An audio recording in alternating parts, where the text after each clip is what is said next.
भारत में मुसलमान एक बार फिर सरापा एहतजाज और खौफजदा हैं।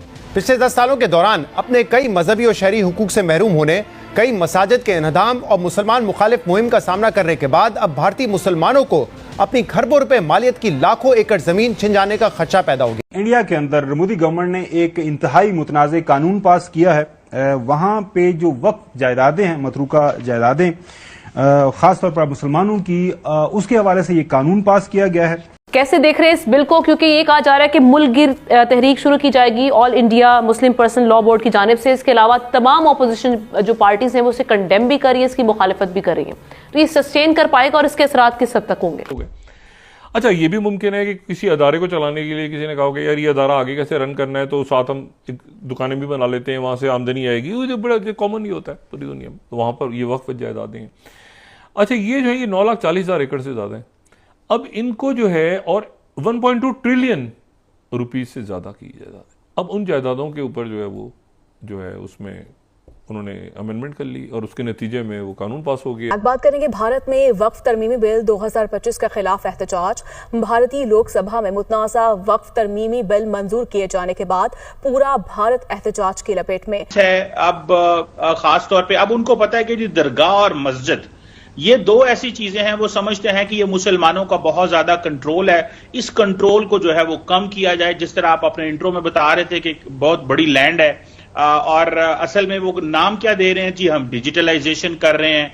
नाम क्या दे रहे हैं जी कि हम तो आपको सेव कर रहे हैं, सिक्योर कर रहे हैं। इंडिया में वक्फ बोर्ड बिल पास कर लिया गया है। अपोजिशन ये कहती नजर आ रही है कि भाई ये मुसलमानों के साथ या माइनॉरिटीज के साथ जुल्म है, जबकि इंडिया की गवर्नमेंट का ये स्टांस है कि ये बिल इसलिए लाया गया है ताकि किसी की जगह के ऊपर नाजायज कब्जा ना। यहाँ एक सदस्य ने तो कह दिया माइनॉरिटीज कानून को स्वीकार नहीं करेगी। क्या धमकाना चाहते हो भाई? संसद का कानून है, सबको स्वीकार करना पड़ेगा। मैं हैरान हूं कि आम मुसलमान का इस बिल से लेना देना ही नहीं है। आम मुसलमान को शुक्र करना चाहिए कि ये बिल आया है। ठीक है, ये एक नया इंडिया है। ये वो नया इंडिया है जो बेसिकली जिसका ख्वाब नरेंद्र मोदी, बीजेपी और उनकी पार्टी ने देखा है। बीजेपी की लीडरशिप के तहत बहुत सारे ऐसी लीगल और जो पॉलिसी लेवल चेंजेस की गई हैं जो कि डायरेक्टली इंडिया की जो मुस्लिम पॉपुलेशन है उसको इम्पैक्ट करते हैं। जय हिंद, जय भारत दोस्तों। भारत में वक्फ बोर्ड बिल पास होने पर पाकिस्तान मीडिया की प्रतिक्रिया दिखाई गई है। भारत में वक्फ बोर्ड से जुड़ा नया बिल पास होते ही पड़ोसी मुल्क पाकिस्तान में मच गया है हड़कंप। पाकिस्तानी मीडिया इस मुद्दे को लेकर बौखलाहट में है। कई चैनलों ने इसे मुसलमानों के खिलाफ बताया तो कुछ ने इसे भारत की सोच समझी साजिश करार दिया। एक पाकिस्तानी एंकर ने यहाँ तक कह दिया कि भारत में मुस्लिमों की पहचान मिटाई जा रही है, जबकि सच्चाई ये है कि ये बिल वक्फ संपत्तियों की पारदर्शिता और भ्रष्टाचार पर लगाम लगाने के लिए लाया गया है। पाकिस्तानी मीडिया की इस प्रतिक्रिया पर भारत की जनता कह रही है, अपने घर की फिक्र करो, भारत को मत सिखाओ। फिलहाल भारत सरकार ने साफ किया है कि ये बिल किसी धर्म के खिलाफ नहीं बल्कि वक्फ बोर्ड की जवाबदेही तय करने के लिए है। अब देखना ये होगा कि पाकिस्तान कब तक भारत के आंतरिक मामलों में टांग अड़ाना बंद करेगा। तो चलिए इस पर पाकिस्तानी मीडिया का रौना धौना देखते हैं। इंडिया में वक्फ बोर्ड बिल पास कर लिया गया है। अपोजिशन ये कहती नजर आ रही है कि भाई ये मुसलमानों के साथ या माइनॉरिटीज के साथ जुल्म है, जबकि इंडिया की गवर्नमेंट का ये स्टांस है कि ये बिल इसलिए लाया गया है ताकि किसी की जगह के ऊपर नाजायज कब्जा ना हो। उधर के लोग हैं, उन्हें पता है गलत है कि सही है। ये ज्यादा बेहतर आपने बात की कि उन्हें ज्यादा बेहतर, उन्हें ज्यादा पता। हम इधर बैठे हुए हैं, हमने एक छोटी सी न्यूज पढ़ी है, वो उसमें पता है क्या है, कुछ सच लिखा होगा, कुछ झूठ लिखा होगा। इस मुल्क में जिस एक मजहब की अक्सरियत हो तो वो जारी बात है उनके फेवर में बात जाती है। अच्छा, तो वहाँ पे वो बाबरी मस्जिद की बात आ जाए, किसी चीज की भी बात आ जाए, तो वो फैसला कुछ भी होता है ना, तो वो हिंदू के हक में चला जाता है। जिस तरह अगर हम अपने गिरेबान में जाएंगे तो इधर भी हिंदुओं के साथ जुल्म होता है। जो मुसलमानों के साथ एक इनकी जो जबरदस्ती चली आ रही है और जो पुरखाश है इनकी, जो हसद के जज्बात हैं उनके, वो कभी भी नहीं मिट सकते इनके साथ। इसलिए वो उन्होंने कोई मौका ऐसा जाया नहीं करना जिसमें मुसलमानों को चोट पहुंचती है और वो ना पहुंचाए। मैं इस बात को किसी हद तक शायद कहता हूँ कि इंडिया की गवर्नमेंट ने मुसलमानों के लिए कोई अच्छा कदम उठाया है। उधर मुसलमान की कोई जिंदगी नहीं है, अच्छा। आप देखें उधर वो नमाज नहीं पढ़ने दी ईद की, उन्होंने रोड के ऊपर अच्छा, नहीं रोड के पढ़ने ऊपर। दी। ठीक है। ठीक है, तो ये कितनी ज्यादती है। इससे बेहतर हम पाकिस्तान बेहतर नहीं है, चाहे महंगाई है अच्छा। मगर अल्हम्दुलिल्लाह अपनी जिंदगी जी रहे हैं। जो पब्लिक है ना वहाँ की, हाँ। वो सारी मिल के रह रही है। ये जो हुक्मरान है, ये जो बड़े लोग हैं ना, इन्होंने तंग किया हुआ है। ये वो मिल के बैठने नहीं दे रहे मुसलमान और हिंदू। कहते हैं ना मक्खी हमेशा गंद पे जाके बैठती है, तो इस तरह की चीज वैसे वायरल हो जाती है। बाकी इतना कुछ खास होता नहीं है। वहाँ पे भी अच्छे खासे मुसलमान रह रहे हैं और हमसे मेरा ख्याल है तादाद में उनको एक और पाकिस्तान बना लेना चाहिए। वहाँ पे आजादी ले लेनी चाहिए। वो ये कह रहे हैं कि भाई बहुत सी ऐसी जगह हैं जहाँ पे कब्जा हो जाता है या कोई ऐसा मसला बन जाता है, इसलिए गवर्नमेंट मैनेज करेगी तो बेहतर तरीके से मैनेज करेगी। ये उनका कहना है। इस वजह से जी हम वो कह रहे हैं कि ये बिल मुसलमानों की फेवर में होगा, उनके हक में होगा। नहीं। हाँ, अच्छा, तो नुकसान कैसे कर रहे हैं? नुकसान तो देखें ना, वो उनकी प्रॉपर्टी को अपने कब्जे में कर रहे हैं। अच्छा, ये है ना नुकसान। दोस्तों, ये एक नया इंडिया है। ये वो नया इंडिया है जो बेसिकली जिसका ख्वाब नरेंद्र मोदी, बीजेपी और उनकी पार्टी ने देखा है। बीजेपी की लीडरशिप के तहत बहुत सारे ऐसी लीगल और जो पॉलिसी लेवल चेंजेस की गई हैं जो कि डायरेक्टली इंडिया की जो मुस्लिम पॉपुलेशन है उसको इम्पैक्ट करते हैं। आप देखें ट्रिपल तलाक बैन जो था, जिसको जो क्रिमिनलाइज किया गया, जो इंस्टेंट डिवोर्स थी, यानी कि आप ये समझ लें कि अगर आपने इंस्टेंट डिवोर्स दी तो ये क्रिमिनलाइजेशन है। इसी तरह all India Muslim personal law board जो है उसने इसको अपोज किया, मुखालफत की, लेकिन कोई मसला नहीं है। इसी तरह यूनिफॉर्म सिविल कोड जो है, जो गवर्नमेंट का जो कंट्रोल है वो वक्फ की प्रॉपर्टीज के ऊपर कर दिया गया। इसी तरह सिटीजनशिप एंड जैसे एनपीआर एंड एनआरसी, जब सिटीजनशिप अमेंडमेंट एक्ट आया, इस तरह के जो मसले मसाइल बने।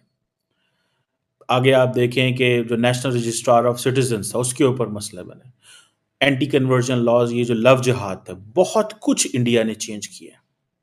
इवन के कहा ये गया है कि जैसे हिजाब एंड रिलीजियस जो बैन है, फॉर एग्जांपल कर्नाटका के अंदर हिजाब बैन किया गया स्कूल कॉलेजेस के अंदर, जिसको इंडिया की सुप्रीम कोर्ट ने अब होल्ड किया।